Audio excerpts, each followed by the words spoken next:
بسم اللہ الرحمن الرحیم۔ سامعین و ناظرین محترم، امیر المؤمنین خلیفۃ المسلمین سیدنا عمر بن خطاب رضی اللہ تعالیٰ عنہ یکم محرم الحرام کو شہید ہوتے ہیں۔ ان کی عظمتوں کو سلام پیش کرنے کے لیے اور اسی محرم الحرام کی نسبت کے حوالے سے چند ایک کارنامے ان کے آپ کی خدمت میں پیش کرنے لگا ہوں۔ بطور تمہید کے یہ عرض کرتا چلوں کہ سیدنا عمر بن خطاب رضی اللہ تعالیٰ عنہ کی کل مدت خلافت 10 سال 6 ماہ اور 10 دن ہے۔ اس مختصر سی مدت میں جہاں ہر طرف اسلام کے دشمن اکٹھے ہو کر شمع اسلام کو گل کرنے کے تانے بانے بن رہے تھے، وہاں پر ان اسلام دشمن لوگوں کے لیے سیدنا فاروق اعظم رضی اللہ تعالیٰ عنہ دعائے نبوی کی تاثیر بن کر اسلام کی عزت میں مزید اضافہ فرما رہے تھے۔ سیدنا فاروق اعظم رضی اللہ تعالیٰ عنہ کی حکمت عملی، مومنانہ فراست، انتظامی صلاحیتیں، عدل و انصاف، رعایا پروری، خدا ترسی اور عدیم المثال طرز حکومت کے باعث 22,51,030 مربع میل پر اسلامی خلافت کا پرچم لہراتا رہا۔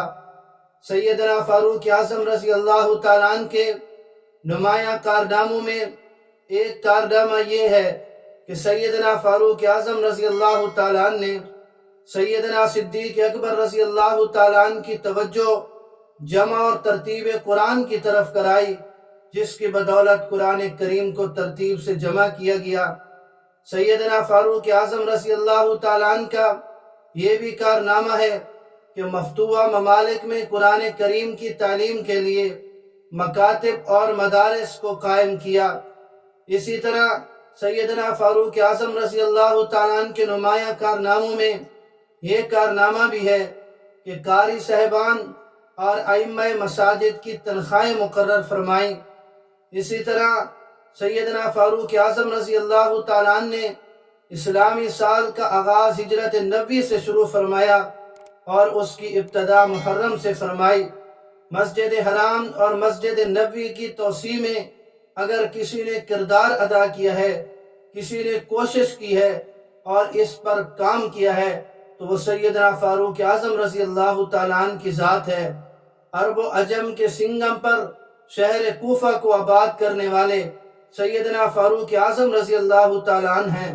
بیت المال کی تعمیر کرانے والے اور یہودیوں کو جزیرہ عرب سے نکال دینے والے سیدنا فاروق اعظم رضی اللہ تعالیٰ عنہ کے نمایاں کارناموں میں یہ بھی کارنامہ ہے۔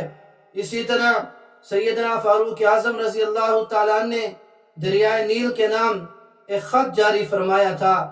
آج بھی وہ دریائے نیل اپنی پوری آب و تاب کے ساتھ چل رہا ہے۔ یہ برکت ہے سیدنا فاروق اعظم رضی اللہ تعالیٰ عنہ کی، اور یہ انہی کا کارنامہ ہے۔